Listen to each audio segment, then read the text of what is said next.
So this person, she gets up and before introducing herself or saying an interesting thing about her, she turns around and she just says, ki, why are you staring at me? How did the transition happen from being friends to being in a relationship? Oh, I would describe it as pulling off a long con on her. Okay. Yeah. So, do you have any rituals in your relationship? So I think there is an unsaid ritual. Hello and welcome to Love Handle, a series where we get unfiltered about love and relationships. So, one thing that we love on this channel is men in love.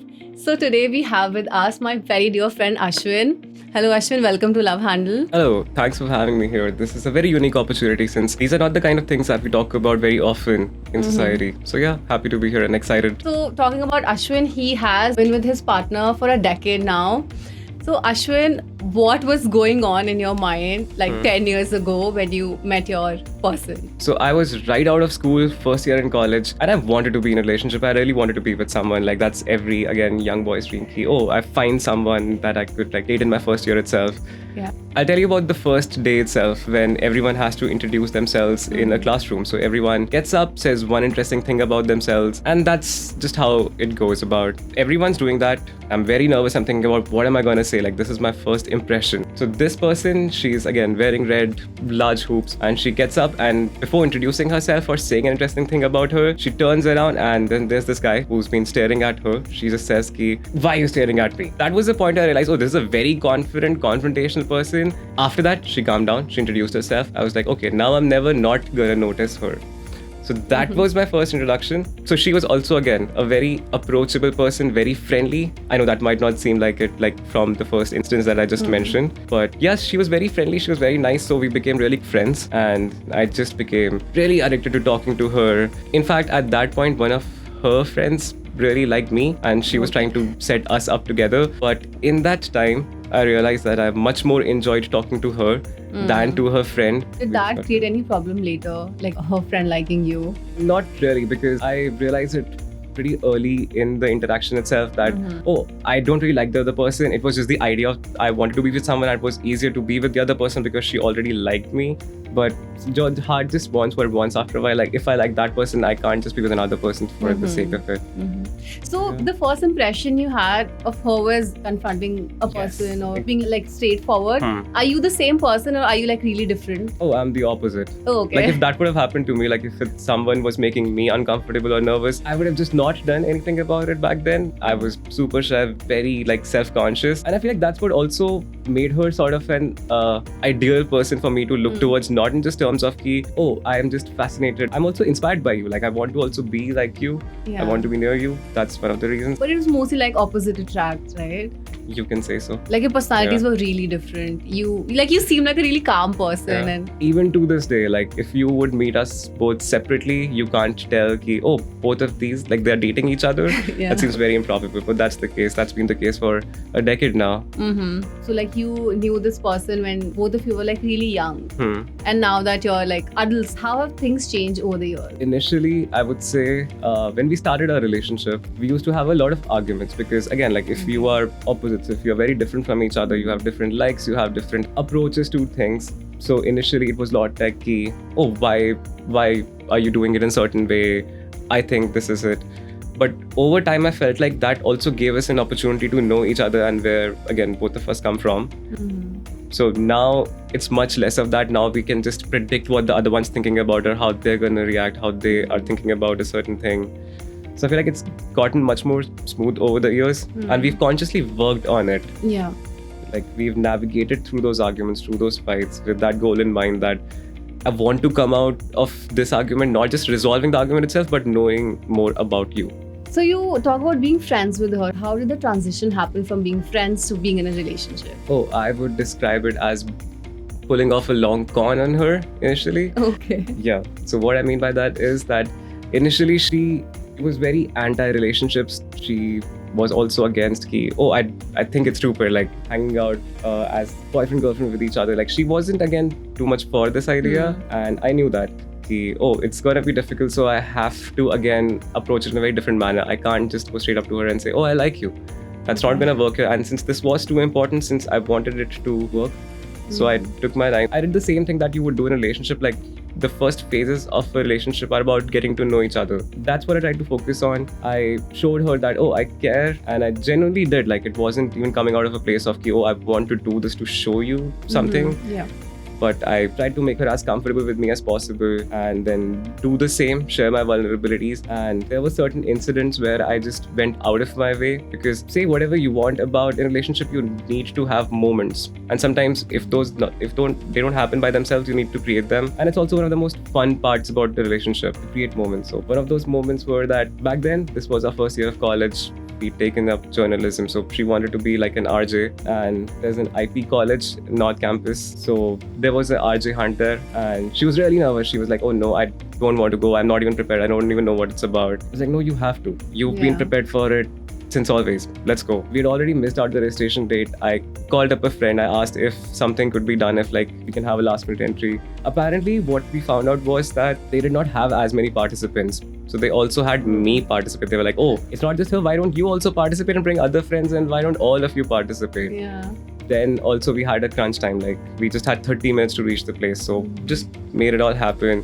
She also realized, oh, he's going above and beyond. So yeah, I feel like that plus again just supporting her and just being as obsessed about things that she cared about, I feel like all of that really built it up really nicely for me when I actually proposed.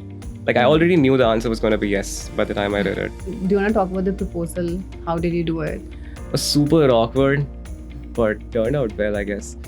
So yeah, back. She did say yes. She did say yes. So in 2013, How I Met Your Mother's finale for season 9 was about to come out. Okay. So this was my favorite show of all time. Like I had been watching this show since 9th grade, and this was the first thing we both connected on. She also really loved the show. And the show was a lot about relationships and friends growing into being a couple. So I decided let's watch the last episode together, and also I wanted to recreate something from the show itself.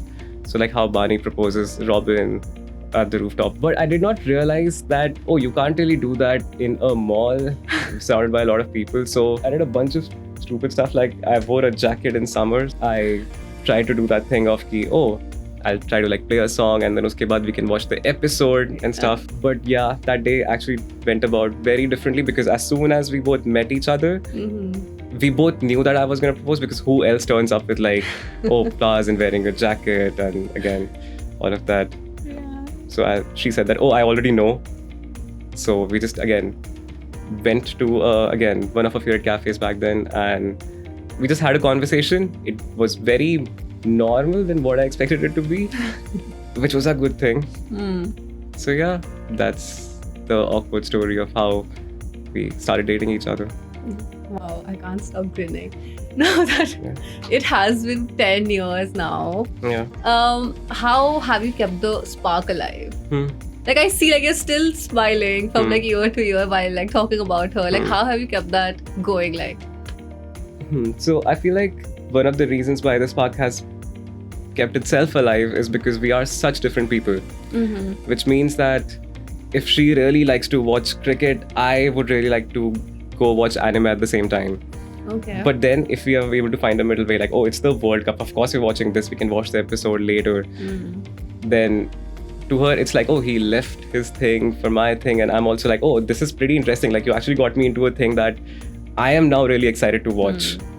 So both of just really keep enjoying each other's interests. Yeah. And I feel like that has really helped us throughout these years. Like, we have very polar opposite interests. So can you give an example, like something that she liked and now you enjoy that as well? Okay, a very popular example I would say would be like BTS, South Korean pop band. Super popular. Everyone who's listening to this would have already heard about this band. She got into it during the lockdown period and I had no idea. Honestly, I'm not even that much into the pop music scene altogether. But she became obsessed and she wanted me to learn the names of all 7 members. She was like, just do that, just learn the names of all 7 members. I was like, sure. So I remembered the names. I also heard a lot of songs. I also became obsessed, and social media does that thing. If you again start watching something, reading about something, it shows you more and more content related to it. We had a lot of discussions and today we are both very obsessed with it. Like both of us keep sharing like reels and stuff. That's one example of how I got into something that I would not have been if not for her. So you've seen like different phases in life. You both got out of college and had like different jobs. Have you ever like moved cities? Was it ever like long distance for you? Yeah, we have lived in different cities. So, in fact, only recently, last year, she moved to Bombay for a job. Okay. And I was here in Delhi. It's just that thing of ki we have gotten kind of used to staying in touch even when we're not meeting physically. I feel like COVID did that for all of us. Like all of us found a way to connect with our loved ones. Could be friends, could be family, could be, again, your partner. So we found that space ki, every night we have to talk to each other, which is, I feel, pretty common, but we don't realize the importance of it. Ki just talking about your day, it's about what you talk about your day. Matlab, if you're talking about work, you just talk about, I did these things, this person appreciated me, I feel good, and that's about it. Or do you really say that, this happened, I really enjoyed it, I want to do more of it. Other person then, since they've known you for such a long time, they tell you something about, they add some perspective to it, and it just involves into a really interesting conversation. It's just how much interest you take in each other. Yeah. And how have you made sure that you grew together and not apart? Like growing up, since you told me like you have very different personalities, your interests are also like different. So how have you made sure that you grew together in these 10 years? I feel like there are certain things. First and again, most important of which is key. Firstly, you are an individual. You need to have your personal space. You will have your exclusive friend groups. You will have, again, your own things that eventually you might come to share with each other, but also you won't. So I feel like one of the most important things has been key, even in a relationship, even having been together for such a long time, we still have strong personal boundaries. Yeah. I feel like that's very healthy and that's very important. You still give each other that space of being yourself. So again, we both have still not become just one person. Like what tends to happen is all your interests have become my interests, all of my interests have become your interests. That's still not the case. And I feel like that still goes back to a question of what has, again, kept the spark alive. Just this, like, let each other be your individual selves. So do you have any rituals in a relationship? So I think there is an unsaid ritual, which is after we've had an argument or a fight, we all know that it's really difficult to resolve it in that moment, and it takes real courage to apologize, say sorry.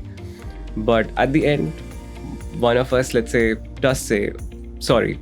The other one, automatically the response is not that it's okay or don't do it the next time, or maybe there's something how we could have done it differently. No, the other person just says sorry. So if you say sorry, I say sorry. So that just sort of like takes away the pressure of that, I will be the one who'd be left as that, I was wrong here. No, the other person sort of joined me in this. Both of us could have done better. Yeah. And it doesn't matter how strongly I am feeling about it, I would still just say sorry. What's that one thing that you love the most about her? Very difficult. There are a lot of things there. But if I have to say one that I feel like has really helped sustain our relationship is, so she doesn't like a potential version of me. I feel like she doesn't like the version of me that I'll be in the next 10 years, or the version that I could be if I, let's say, listen to what she wants me to do right now. She loves the version of me that I am right now. That doesn't, again, of course, keep her from advising me on, again, doing certain things. She's not banking upon that, in the next 2 years this will come about, or this will happen in the next 10 years, or this is how our life will eventually turn out to be. No, in the moment, we're really happy with each other. And that's contentment. And again, that helps to us just exist and like each other for the way we both are. Yeah. That's what I really appreciate about her. And Ashwin, do you have any advice for people who want to nurture their relationship? Like getting into a relationship, I still believe like it's easier than like maintaining and nurturing it for like the long term. I would say that really get to know each other's both best and worst sides. Because again, if you're just fascinated with the person, that this is how good they can be, and if you're just obsessed with that, that's a wrong idea to again uphold anyone against. Yeah. That I've seen you in your best time, that's who you were. No, like there's also this other side of the person that exists. There's also this level side that exists all the time. So just really get to know the person well and accept them for who they are. Yeah, and just take interest in each other's things. Like I can't say enough about honestly dipping your toes into like uncharted interests and just finding yourself grooving to a song that you would have never otherwise even heard. Let's talk about conflicts in a relationship. Like how have you navigated them? So I feel like conflicts are essential to a relationship. I would go as far as to even say that, yeah. Because conflicts are the place where the other person has truly been vulnerable with you. They've literally told you that this is what's making me angry. They're not looking for your validation. They're looking for understanding. They're looking for you to extend warmth. Okay. So use that as an opportunity. Maybe it's not the thing that you're talking about, but what is the real reason of why we are having so many arguments or disagreements? Like, that's a place of real growth. When you come out of an argument or a conflict having really resolved it, you will find yourself in a much more accepting and in a much more, again, warm, nurturing relationship. So use that as an opportunity. All of human behavior is about patterns. So if you've been having, let's say, a lot of fights, then uske baad you can see ki, oh, what are we even fighting about? Are we fighting about all of these disparate, many things that we've been fighting about? Or is it just one central issue? Good place to, again, investigate your own relationship and grow. Okay, Ashwin, it's time for our rapid fire. So I'll give you some Gen Z terms and you'll have to basically tell what you feel about those. So first one is situationship. I don't necessarily, again, understand what a situationship is, but from what I know, I would say if in the moment you really feel that, oh, this could maybe grow into something, or if that's just what you're looking for, yeah, it's the right thing, go for it. What about love bombing? I have no idea what love bombing is. I really don't know. What about breadcrumbing? Same. If it's about breadcrumbs, then I might have an opinion, otherwise I don't know. What about benching? Okay, are these actual terms? Like, okay. Anyway, let's move forward. What do you think about live-in relationships? I feel it's important. Because again, if you're only, again, exposed to a version of the other person that you only see on dates or for short periods of time, you don't really know who they are. Or you don't know the complete version of who this person is. Like live-in relationships, I feel, even if for a short duration, are important. Yeah. Maybe you might not get to have that, but if you can, go for it. I don't see a problem. I feel like it's a necessity and should be one. What about women making the first move? All for it. Yeah. That's all I have to say. Yeah. What about love at first sight? I don't think that's real. Like, definitely you can find a person interesting.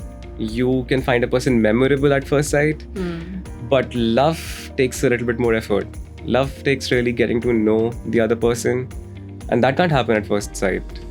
Thank you, Ashwin. We learned so much about your relationship. Thank you for sharing that with us. It's stories like these that make us believe that there's somebody out there for everybody. If you're looking for your special someone, join Verona today. You will find the link to the waitlist in the description. If you enjoyed this video, please like and share and subscribe to Verona for more such content. Verona, matchmaking reimagined.